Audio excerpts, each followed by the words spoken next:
Hello student, welcome to my channel PK star live. प्यारे बच्चों, आज मैं नए टॉपिक के साथ आपके साथ आया हूँ, जो कि लॉन्ग आज क्वेश्चन मैं बना रहा हूँ ताकि आपको अच्छे से पढ़ना है, समझ में आना है, क्योंकि कई गत वर्षों में ये क्वेश्चन पूछा जाता है।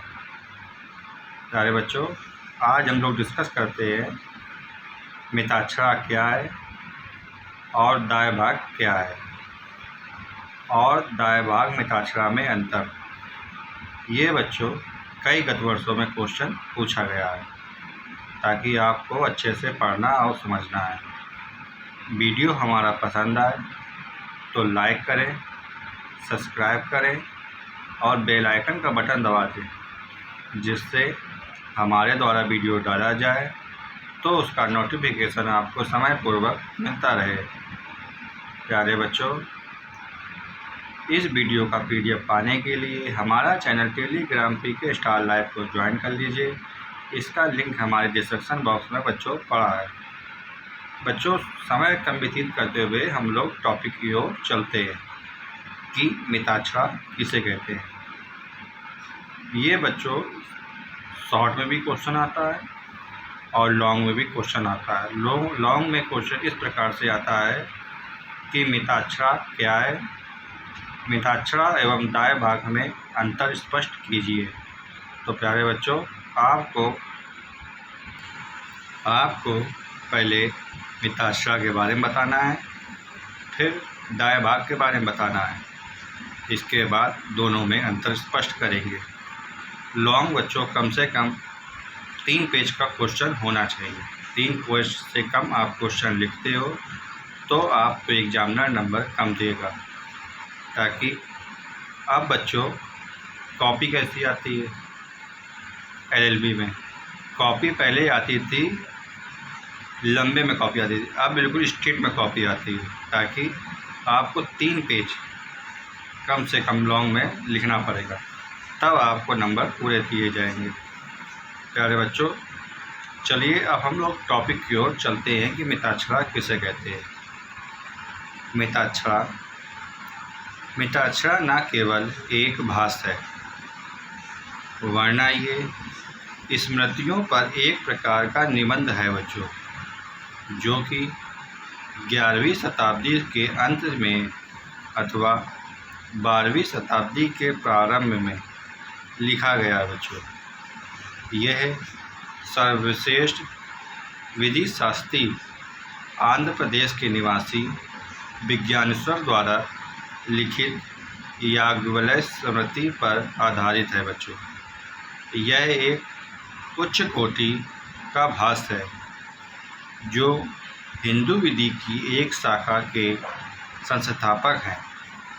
यह शाखा बंगाल एवं असम को छोड़कर लगभग सारे देश में हिंदुओं पर लागू होती है। आज की स्थिति में यह है कि ये शाखा बंगाल में भी उन विषयों पर जिसकी दाएं भाग में विवेचना नहीं की गई है, वहाँ मिताक्षरा को मान्यता प्रदान किया जाता है। यह जीमूतवाहन से लगभग 300 वर्ष पूर्व रचना है। जीमूतवाहन ने दाएं भाग के भाष्य की रचना मिताक्षरा में प्रतिपादित उत्तराधिकारी की है।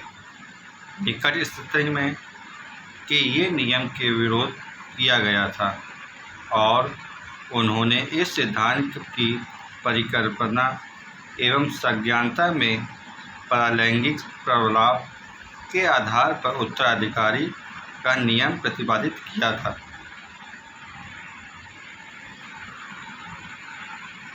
प्यारे बच्चों, ये हम लोगों ने समझा मिताक्षरा।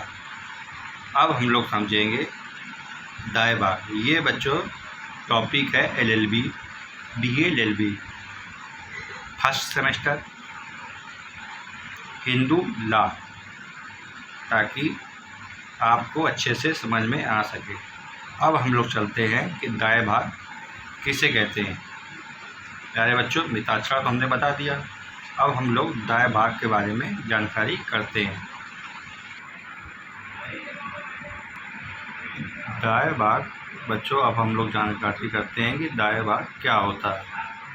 मिताक्षरा तो हमने आपको डिस्कस करके बताया। अब दाएं भाग की जानकारी हम लोग प्रोवाइड करते हैं। जीमुत महान द्वारा रचित दाएं भाग बंगाल की रचना में प्रमुख मान एवं अधिकृत ग्रंथ माना जाता है। जीमुत महान द्वारा बंगाल में एक बहुत बड़े अभिवेचनाओं हैं। इनकी रचना काल के बारे में विद्वानों की काफ़ी मतभेद है, लेकिन संभव 11वीं शताब्दी में लिखा गया है बच्चों की प्रसिद्ध अधिवक्ताओं कारणों के अनुसार दाएं भाग का लेखन काल 1090 से लेकर 1130 AD में विभाजन, उत्तराधिकारी और स्मृति पर ये प्रमाणित ग्रंथ माना जाता है बच्चों, तथा इन विषयों पर एक प्रगतिशील विचारधारा का प्रतिपादन करना। इनके अनुसार पुत्र का जन्म पैतृक संपत्ति में उत्तराधिकारी नहीं माना जाता है जैसा मिताक्षरा शाखा में, बल्कि पुत्र का हित पैतृक संपत्ति में पिता की मृत्यु के पश्चात है। यह उन संबंधियों को संबित माना जाता है कि जो मृतक को सबसे अधिक आध्यात्मिक लाभ देने की स्थिति में हो, तथा ऐसे ही संबितों की मृतक की संपत्ति में दाएं भाग का प्राप्त करने का अधिकार होता है। बच्चों ये हम लोगों ने दाएं भाग के बारे में डिस्कस किया। अच्छे से आपको समझ में भी आ रहा होगा। मिताक्षरा और दाएं भाग के बारे में मैंने आपको बताया। अब बच्चों, अब हम लोग जानकारी करेंगे कि दाएं भाग मिताक्षरा में अंतर। देखो, जो हमने बताया था आपको, दाएं भाग बताया, इसके बाद मिताक्षरा बताया। अब हम इन दोनों के बीच के अंतर स्पष्ट करेंगे ताकि आपको अच्छे से समझ में आ सके, और जब आप एग्जाम में आए तो आप उसको अच्छे तरीके से लिख सको। मिताक्षरा के बारे में बच्चों क्लियर बता दिया मैंने, और दाएं भाग के बारे में आपको क्लियर बता दिया। अब हम लोग चलते हैं मिताक्षरा एवं दाएं भाग में अंतर। हाँ बच्चों, मिताक्षरा एवं दाएं भाग में अंतर आपको इसी प्रकार से लिखना है जैसे मैंने लिखा है, ताकि आप एग्जामिनर को अच्छे तरीके से बता सको। प्यारे बच्चों, अब हम लोग जानकारी करते हैं कि मिताक्षरा शाखा विज्ञानेश्वर की व्याख्या पर आधारित है। और बच्चों, दाएं भाग जीमुतवाहन की व्याख्या पर आधारित है। दूसरा पॉइंट, मिताक्षरा का प्रचलन उत्तर भारत में अधिक है और दाएं भाग का प्रचलन बंगाल तथा असम प्रदेश में है बच्चों। तीसरा पॉइंट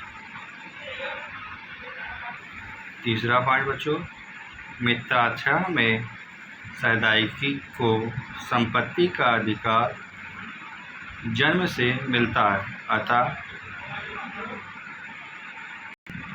पिता तथा पुत्र सदाईकी होते हैं तथा संयुक्त परिवार की संपत्ति में स्वतः स्वामी होता है। प्यारे बच्चों, तीसरा पॉइंट दाएं भाग की शाखा अंतर्गत संपत्ति पर अधिकार अंतिम स्वामी को स्पष्ट तथा उत्पन्न होता है, अतः पिता के जीवन काल में पुत्र को पैतृक संपत्ति का कोई अधिकार नहीं होता है। प्यारे बच्चों, अब इसका चौथा पॉइंट, मिताक्षरा शाखा के अंतर्गत पिता को पैतृक संपत्ति का संयुक्त परिवार में हस्तांतरण का सीमित अधिकार होता है। और चौथा पॉइंट दाएं भाग की शाखा के अंतर्गत पिता की पैतृक संपत्ति का हस्तांतरण पूर्ण अप्रतिबंधित अधिकार होता है। इसका बच्चों 5वां पॉइंट, मिताक्षरा शाखा का पुत्र संयुक्त परिवार की संपत्ति में पिता के विरुद्ध विभाजन की मांग करने का अधिकार रखता है। और प्यारे बच्चों, दाएं भाग की शाखा में अंतर्गत पिता की काल कि में पुत्र को संयुक्त परिवार की संपत्ति, पैतृक संपत्ति में विभाजन की मांग करने का अधिकार नहीं होता है। ये बच्चों हम लोगों ने डिस्कस किया मिताक्षरा एवं दाएं भाग में अंतर, आपको अच्छे से समझ में आ जाए। प्यारे बच्चों, अब एक लॉन्ग पूरा आपका कंप्लीट हुआ। जब आपको एग्जामिनर में पूछा जाए कि दाएं भाग मिताक्षरा क्या है और इसके अंतर स्पष्ट करिए, तो आप बच्चों इसको पहले मिताक्षरा के बारे में बताएंगे, फिर दाएं भाग के बारे में भी बताएंगे, फिर दोनों में अंतर स्पष्ट करेंगे।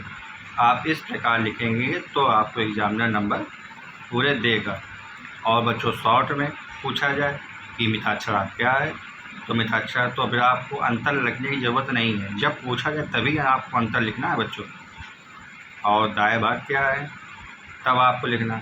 और कभी कभार शॉर्ट में, लॉन्ग में, शॉर्ट में भी पूछ दिया जाता है मिताक्षरा एवं दाएं भाग में अंतर, तो आप सीधे ही डायरेक्ट लिख दीजिए। लॉन्ग में पूछा जाए तो पूरा लिखिए और शॉर्ट में पूछा जाए तो आप इतना ही लिखिए।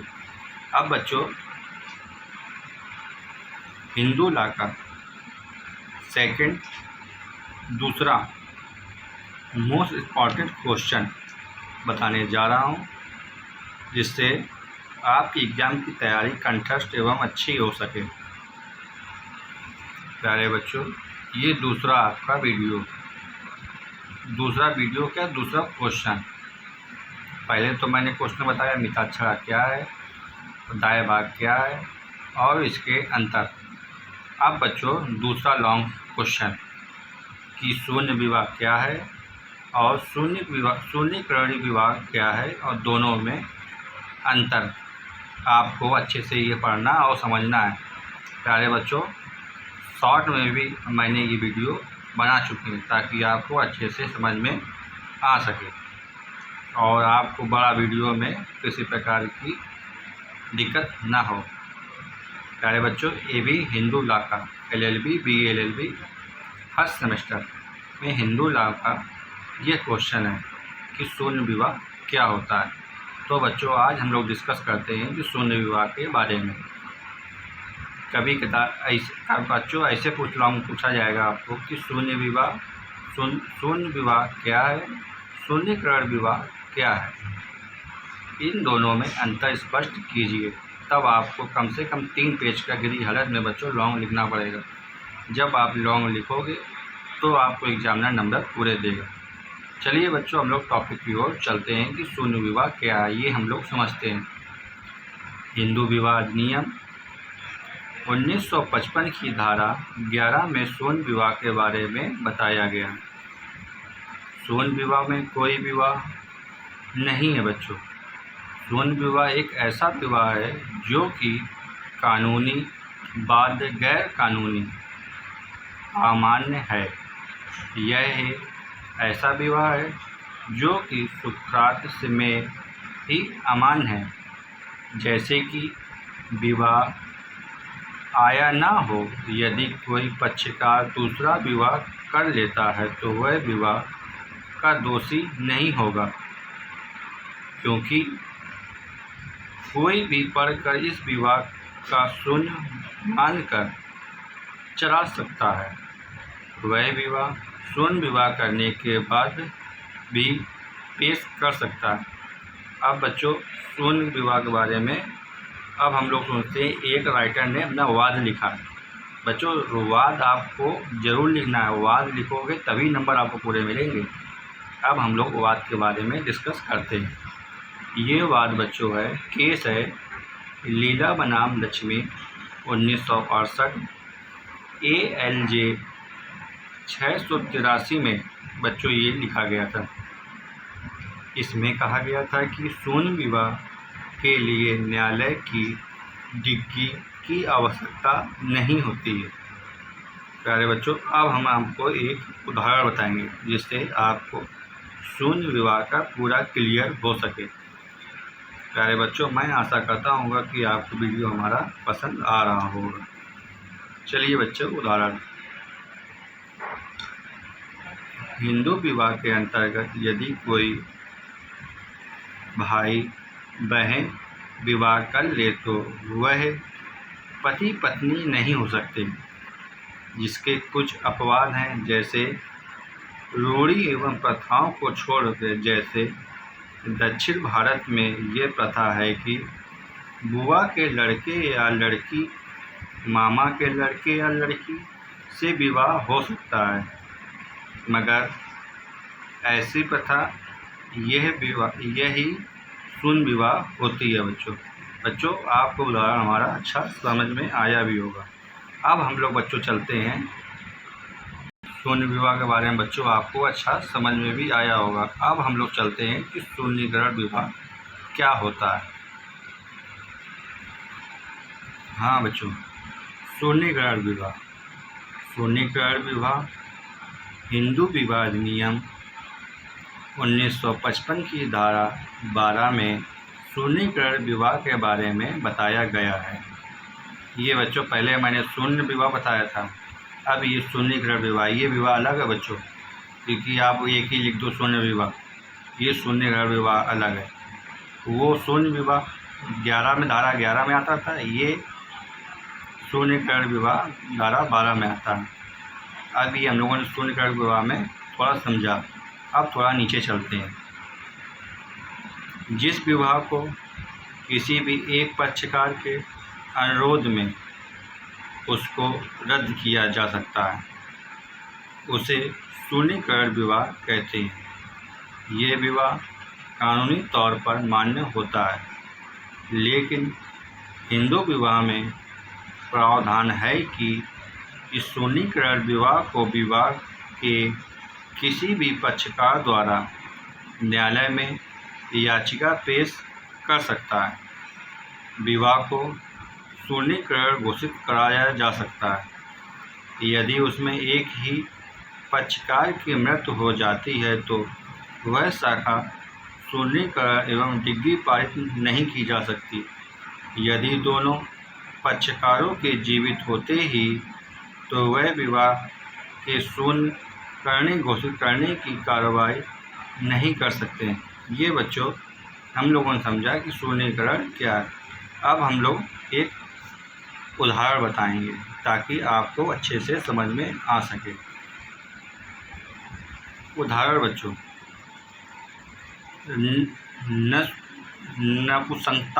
नपुंसकता क्या होती है? नपुंसकता का अर्थ होता है कि किसी पक्ष का शारीरिक या मानसिक स्थिति के कारण संभोग करने में अक्षम होना, यह बताया गया है। ये बच्चों ये वाद लिखा है, उदाहरण जिनने बताया है दिग्गज बनाम प्रताप कुमारी ने, इनने बताया है। अब दूसरा हम बताने जा रहे हैं जिससे आपको पूरी तरीके से कंठस्थ मालूम हो सके। कपट या बल का प्रयोग, जाति धर्म को छिपाना, स्वान वाली लड़की को कुमारी बता देना, मिथ्या तारीख करना, पूर्व विवाह के अस्तित्व को छिपाना यदि कपट के उदाहरण माने जाते हैं। ये बच्चों आपको समझ में आया होगा। अब तीसरा पॉइंट बच्चों लेके चलते हैं हम लोग। आपको बच्चों शून्य विवाह और शून्यकरण विवाह आपको समझ में आया होगा। अब हम लोग दोनों इसके बीच के अंतर स्पष्ट करते हैं ताकि आपको अच्छे से समझ में आ सके। हाँ बच्चों, अब आपको शून्य विवाह तथा शून्यकरण विवाह में अंतर बताते हैं कि शून्य विवाह क्या होता है और शून्यकरण विवाह क्या होता है। नंबर फर्स्ट पॉइंट लेकर चलते हैं। शून्य विवाह में का कोई पक्षकार धारा 11 के अंतर्गत विवाह को शून्य करवाने के लिए याचिका प्रस्तुत कर सकता है। और बच्चों शून्यकरण में विवाह में केवल पीड़ित पक्षकार ही धारा 12 के अंतर्गत विवाह को यकृत घोषित करवाने के लिए प्रार्थना पत्र दे सकता है। नंबर दूसरा पॉइंट बच्चों शून्य विवाह का। शून्यता संबंधित शून्य विवाह को विवाह की श्रेणी में नहीं रखा जा सकता क्योंकि ये आरंभ से ही शून्य एवं प्रभावित होता है, जबकि शून्यकरण विवाह में तब तक वैध समझा जाता है जब तक पीड़ित पक्षकार को याचिका पर आक्षेप नहीं घोषित कर दिया जाता। ये बच्चों इसका शून्यकरण का दूसरा उदाहरण। तीसरा, न्यायालय की दृष्टि में शून्य विवाह ना तो अस्तित्व में होता है और ना ही कभी अस्तित्व से आया हुआ होता है, जबकि शून्यकरण विवाह में सक्षम न्यायालय द्वारा यकृत न घोषित किए जाने पर अस्तित्व में होने के साथ साथ वैध होता है। नंबर तीसरा पॉइंट बच्चों। नंबर चौथा पॉइंट हम बताते हैं आपको। शून्य विवाह में कोई अधिकार अथवा दायित्व उत्पन्न नहीं होता है क्योंकि शून्य विवाह ना तो पक्षकारों की प्रस्थापित होता है, प्रभावित करता है और ना ही परिवर्तन कर सकता है, जबकि शून्यकरण विवाह से यह सभी अधिकार अथवा दायित्व उत्पन्न होते हैं जो वैध विवाह से उत्पन्न होते हैं, जब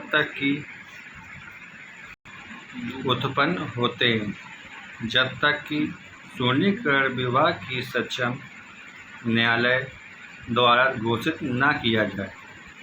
अब बच्चों इसका आखिरी पॉइंट कि शून्य विवाह में कोई भी पक्षकार कभी भी पुनः विवाह कर सकता है, जबकि शून्यकरण विवाह में पक्षकार न्यायालय द्वारा विवाह को असत्य घोषित करने की पूर्व पुनः विवाह कर सकता है। ये बच्चों हम लोगों ने दूसरा लॉन्ग क्वेश्चन देखा। इसके पहले बच्चों बताया था मैंने मिताक्षरा, दायभाग उन दोनों में अंतर। अब दूसरा लॉन्ग शून्य तथा शून्यकरण एवं शून्यकरण विवाह के बीच के अंतर। ये बच्चों दो लॉन्ग कंप्लीट हुआ। हाँ बच्चों, अब हम लोग तीसरा क्वेश्चन लेके चलते हैं, जो कि पहला क्वेश्चन तो आपको बताया था वो, दूसरा क्वेश्चन शून्य तथा शून्यकरण, तीसरा क्वेश्चन विवाह की परिभाषा। बच्चों लॉन्ग क्वेश्चन में ये भी मोस्ट इम्पोर्टेंट क्वेश्चन आता है, ताकि LLB BA LLB first semester का बच्चों क्वेश्चन है ये कि डिफाइंड मैरिज क्या है, और बच्चों विवाह की परिभाषा। हम लोग समझते हैं मैरिज का मतलब विवाह।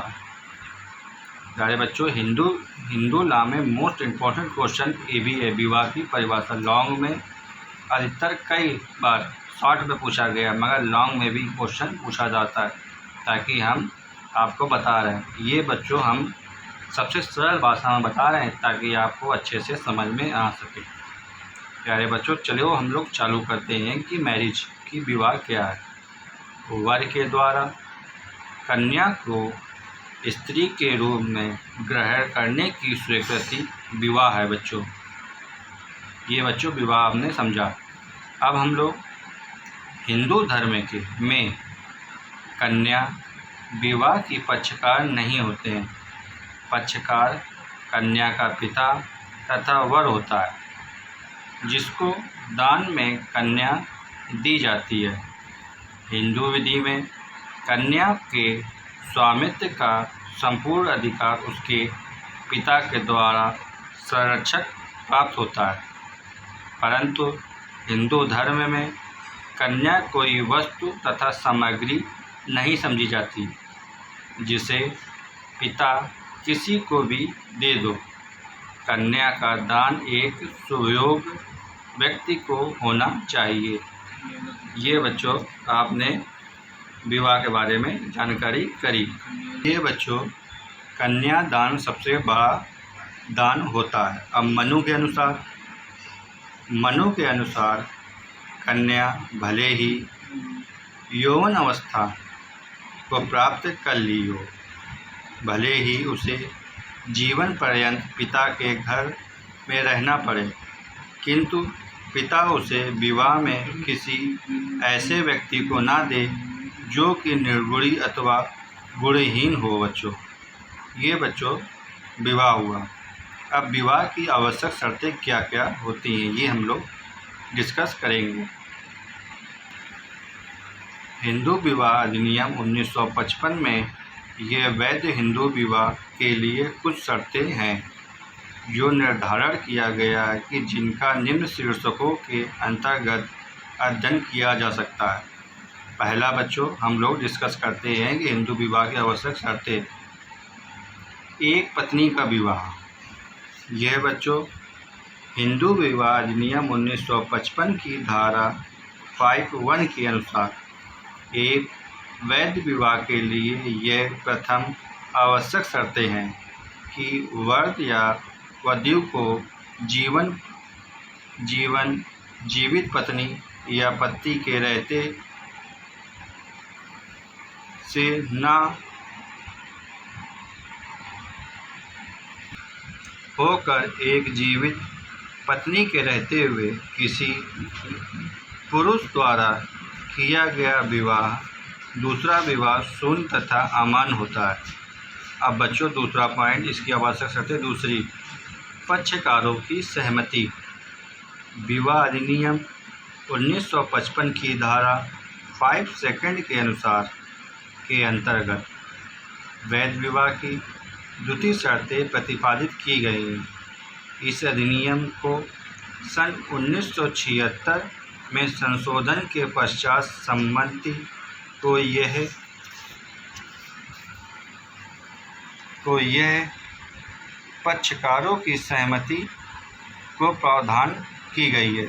ये बच्चों दूसरा पॉइंट। अब तीसरा पॉइंट बच्चों, विवाह की आयु क्या होनी चाहिए।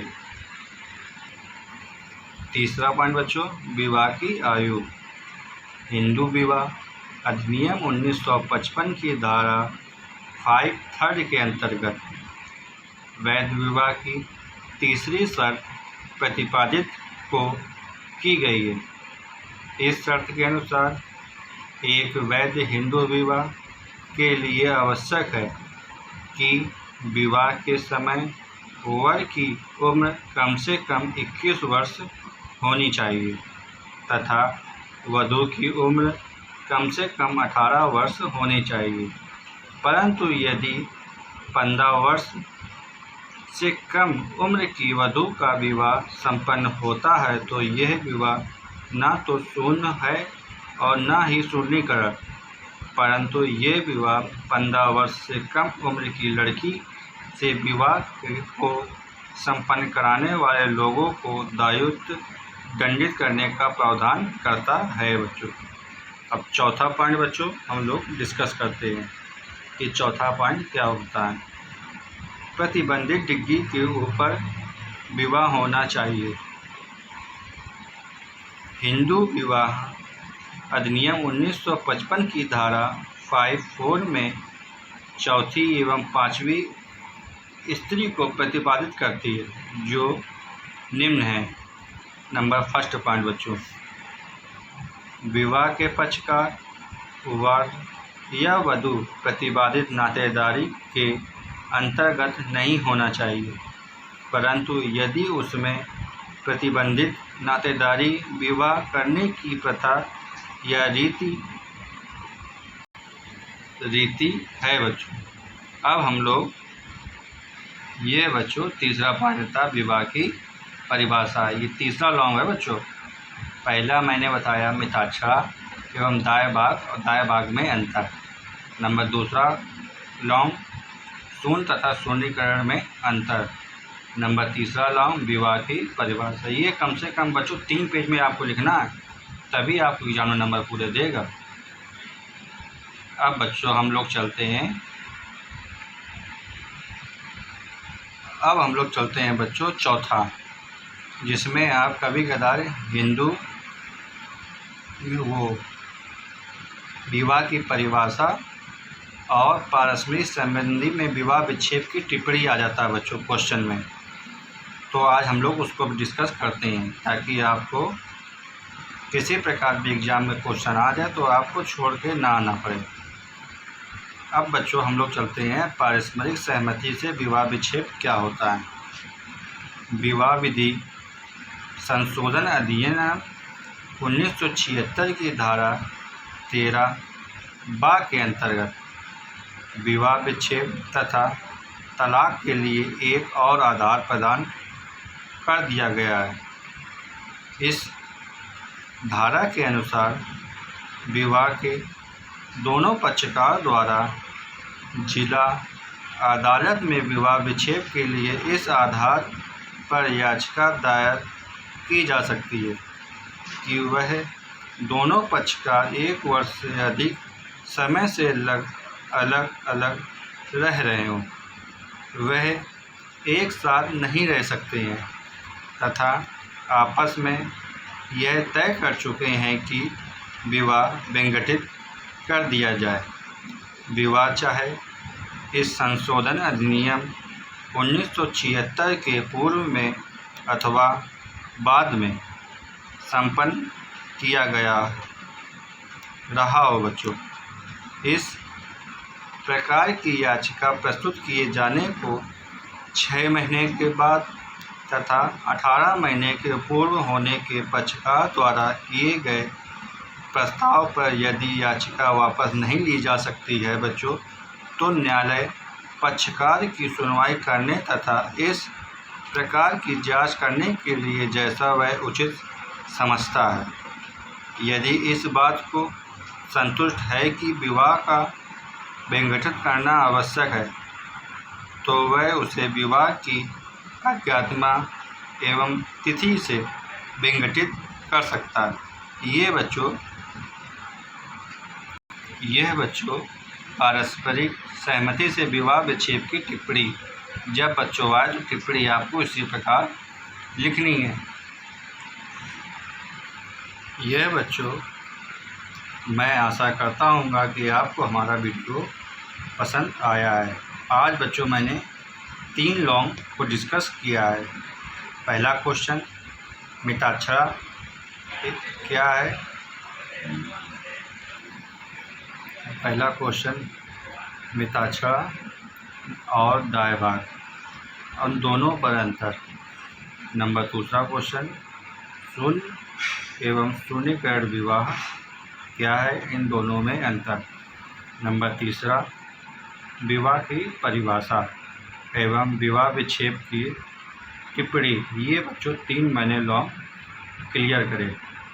आपको मैं आशा करता हूँ कि आपको वीडियो हमारा पसंद आया भी होगा और आपने अच्छे से पढ़ा भी होगा।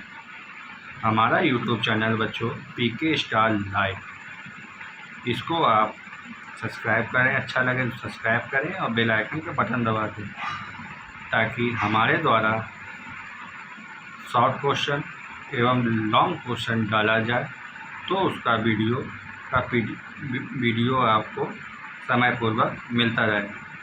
और आप किस यूनिवर्सिटी से हैं कमेंट बॉक्स में अवश्य लिखें ताकि मैं आपको किसी प्रकार का क्वेश्चन आता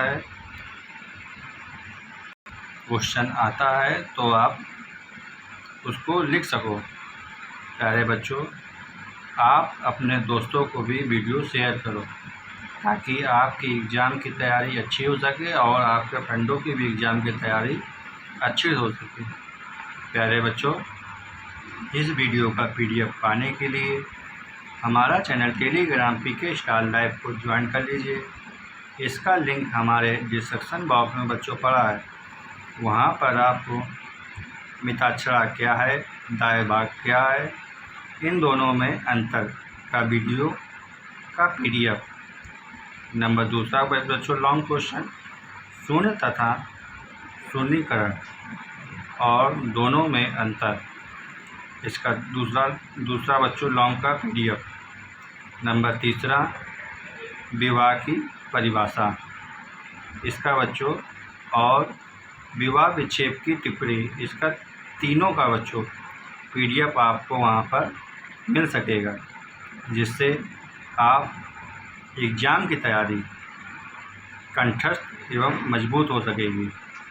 प्यारे बच्चों, ऐसे ही वीडियो पाने के लिए हमारा चैनल को लाइक करो, सब्सक्राइब करो और बेल आइकन के बटन को दबा दो, जिससे हमारे द्वारा कोई शॉर्ट एवं लॉन्ग वीडियो डाला जाए तो उसका नोटिफिकेशन आपको समयपूर्वक मिलता रहे।